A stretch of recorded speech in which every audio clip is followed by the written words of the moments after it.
or some of these people who just their only crime really was thinking differently about things than other people do. And it is what it is. And I said what I said, and I did what I did, and I everyone has to stand by it. And the great thing about the internet is that it is preserved in Ember. You know what I mean?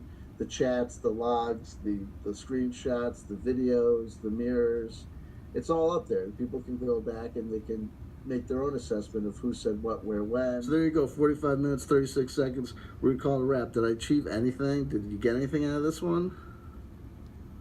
Mental illness, spirituality, and religion. Very warm in my office. That's why I'm turning red, I swear. You fuckers won't lay off of them.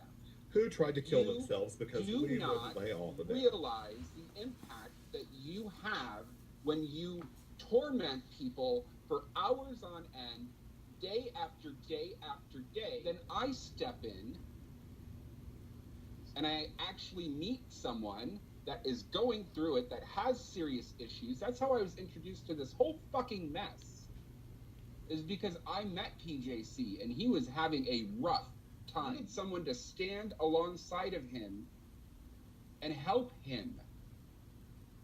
So you know what? If someone calls you a chicken hawk and saying that you're buttering Michael's biscuit, you get what you get. If anybody ever deserved everything he got, it was Patrick John Coleman. And then there's skeptics who seem to think that I'm just trying to bring people over, or that I'm going to accept that, you know, look, this is a false premise and I'm going to just resolve everything into pure skepticism. I'm bi-spiritual, you know what I mean? Whether you think I'm just fooling myself or not, I am who I am, I believe what I believe, and I've entered the broken record phase of my spiritual development. And I can't believe that you don't think that two-armed men are something to worry about. Well, in the course of a law enforcement career, you run across a lot of strange, interesting things. That's one of the funniest things that ever happened to me, happened with old Bigfoot Johnson. Jimmy and I ever tell you this story? Yes, you have. Well, you're going to hear it again. With him and say that I am paying him for his friendship. Right. When all I was talking about was his Patreon account and donating to his YouTube account. Since then, Vitriol Vic was in a private chat with us, and we were talking about Michael couldn't find his Google Wallet. We were summing up the amounts of money that had been donated, and that has turned into Michael's my prostitute. I'm Michael's sugar daddy. I'm a chicken hawk. I do not appreciate it one bit. Whether he hears or not, wait till he hears. Ranger Walker, sounds like you've had quite a day. A little more than usual. Would you mind telling us exactly what happened? He has slandered the shit out of me, and if he wants to defend himself, he's over there lolzing in the chat. He can get on here and tell his side. Here's probably the simplest explanation you can get. When you spend your evenings into the early mornings talking shit about people for hours and hours and hours, people are going to talk shit about you. I talk about shit about people that Yes, I you believe do. that deserve it, like you. No, you don't. You talk shit about people that you know don't deserve. I'm doing the CW chanting thing. That's what's up. I'm CW chanting. My faith is called Commonwealth chanting. You don't have to join it if you don't want to. It's not the way, the truth, and the light, but it's what I found. You don't think that, like, telling these people, like, I know what you're going through, and, you know, maybe there's something to it. Like, you don't think that that is in any way, like, harmful to their own mental health? I'm not going to sue you. I'm going to tell you I'm not going to sue you. You know what, CW, if you did try to sue me for that, you would be laughed out of court. I am in no way slandering you. I'm talking about a fucking cartoon character you've made. No, you're not. I'm going to say whatever the fuck I want about you. No, you're not absolutely a real not. person. This is I a absolutely. fucking You joke. you are as wrong-headed as a sovereign citizen on the land. You You know are what? not allowed. It's really You are funny. not allowed. It's really funny that It's a called guy who impersonation. stands outside of You are- fucking emergency rooms to find people to What are pay you fucking him talking about? is gonna You're tell making me up shit. you're fucking you wait outside of emergency rooms. No, I don't. Okay, you're not an ambulance chaser lawyer. No. Okay, what kind of lawyer are you? What kind I of law do do you personal do? injury, but that doesn't mean I hang outside of Okay. emergency Alrighty. rooms. My practice, I would want my practice to go away because I don't enjoy being a lawyer, Michael, and I believe in following one's bliss and doing what No, you makes would rather be a happy. cult leader. You would rather be a leader of a cult. I'd rather start with my own religion. That's right. I'd rather talk about spiritual and human What a development. passion. Yeah, with a passion. I want to Is it- start my own religion so I have some influence over people's thoughts. That's totally not a fun And thing. anybody does. Michael, anything that anybody does is subject to question. So whether I'm starting my own religion or trying to be a stand-up comedian, you would still have something to say. Because you're making up allegations. Anyone who's not a fucking asshole knows why people start religions. You're so smart, you know everything. If everyone disagrees with you, they're automatically incorrect. I get it. You know what? May the gods have mercy upon you, CW. Why do you have Right. a problem? Let's just figure it out. Can we just I don't know what we're supposed to be doing here. You challenged me to a debate. Because you So like here to I play am talking to games. you. It's You like because you like to play games. I like And I to like play to play games too, but I thought maybe we could play games together. I think we But then can. then you decided to play a game with me. And What are you talking about? Okay. I don't know. I like it to be mysterious. I feel like I got all of my hatred and anger out already. I Okay, didn't. right. I didn't. I've got plenty. Greg, do you have any more hatred and anger to get out Yeah, I want on my to. behalf? I want to address this issue that I'm paying Michael to be my friend, or to influence his show, or to obtain sexual favors from him. Goals. Why am I doing what I'm doing? Interdependence without negating individual others. So if we accept my multiverse conception, Krishna can be God, and Jesus can be God, and Allah can be God, right? And you can talk to the dead. And there are aliens that are really like angels, you know what I mean? They're bringing us to a higher state of vibration. I'm trying to create a framework where those contradictions can be resolved by taking them off the shared space. In your multiverse, you are the master of your own reality. What you believe to be spiritually true is only bad if it's slavery to you. It's only bad if you've been enslaved by it, if it's dogmatic energies or entities that have been put onto you or into your world. If it's what you choose to believe, the power of three, that whatever you do comes back to you threefold, and you know and acknowledge that you did something messed up, you can get scared. If you believe in magical and mystical ideas, you could think that some powerful juju man has put a curse or a hex upon you. Dip back into reality when necessary, when you start to freak the fuck out. We are the hubs, we are the multiverses we can travel to. These notes, guys, folks, what I'm trying to talk about is woo, right? Do I suffer from a mental illness? Oh, give me a break. When it comes to sexuality, there's many people who argue that we are all somewhere on the rainbow between purely heterosexual and purely homosexual, pansexual, androgynous, asexual.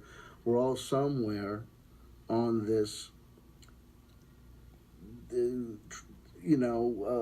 swath. But if you start calling people like me mentally insane, what are you gonna do with the mentally insane? If you start saying people are insane for spiritual beliefs, where does it get to? Where do you stop before people are saying that you've got the wrong political persuasion? Because people are inherently spiritual. Everybody is. Kind of, in a way. Outlooks, their political ideologies, what they call good, what they call bad, what they think should happen to a rapist, what they think should happen to a homophobe.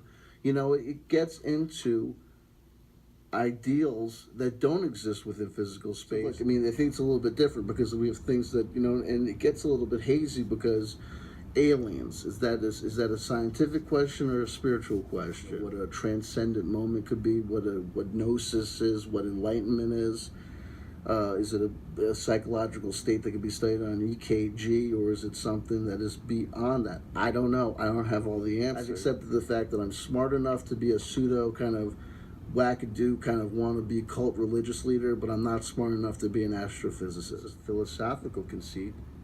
It is true that the only thing that I know exists, or that I can verify or know that truly exists, and is not just the product of pure fantasy or imagination, is myself. The brain in the jar, old philosophical argument with a new twist, the Matrix, right? There is, even if Jesus was a pure myth, even if Atlantis is pure myth, we know what that myth is supposed to be. There might be variations and outliers, people with very distinct takes on it, but for the most part, we know what the story of Atlantis is. We know what the kind of accepted story or mythology of Atlantis is. An advanced culture that existed in a time before ours, brought down by upheaval, some sort of dramatic, cataclysmic event, either man-made, right, by the Atlanteans, or induced in nuclear war opinion. But for the most part, just like when we talk about Christ, or the philosophy of Christ, or the philosophy of Christ consciousness, there's a generalized consensus that we can get our hands around. Whether or not God exists is a question that one can banter about and ponder. If I'm sitting in that tower, the question of whether or not there's a God is an academic one when I look out my window and I see a dude, in the name of God, driving a plane into my forehead. What is objective reality? What is truth? What is unchanging law? I don't know. But I really don't care about this historical timeline. I care about dreams, emotions, and having a good old time on planet Earth, saying to himself, I'm going to die in this moment, and I'm going to die an atheist, because that's the truth. I personally don't see the point of it, and if I'm there, I'm going to be, whether or not I believe that there's a God or not a God, in that magic moment, I'm going to absolutely pray to fucking whatever makes me feel better at the end of the day. As I've said, religion might be the opiate of the masses, but if you're in pain, take a painkiller, do some opium. Tilt for a while, and then when Omnieros enters the room, like Puck, oftentimes, all the rule book goes out the window. I think that's a good thing. Omnieros then went on to classify Suzanne and Suze as being mentally ill. And I think that shows that the real problem with Omnieros' kind of thesis that far out belief equals mental illness. It's not word salad. He doesn't have the affectation of someone who's stuttering or biting their tongue or, biting their nails to the quick at every turn. I don't know where you would say that he was mentally ill, other than saying that if you define him as mentally ill, you'd have to define anybody who, thinks that they have a real life relationship with Jesus Christ. Will keep you distracted from what's going on in your fucking neighborhood and, all around you. Even if it is provable by you, you're not going to fly to fucking Geneva and test the shit out or look at, Shiva in the CERN gardens there. Maybe if you bought some Bitcoin and waited, you could. This is true. Hey, hang on a second. Hi, Suze. So people want to better their lives immediately without getting involved in any of these sidetracks or bright baubles.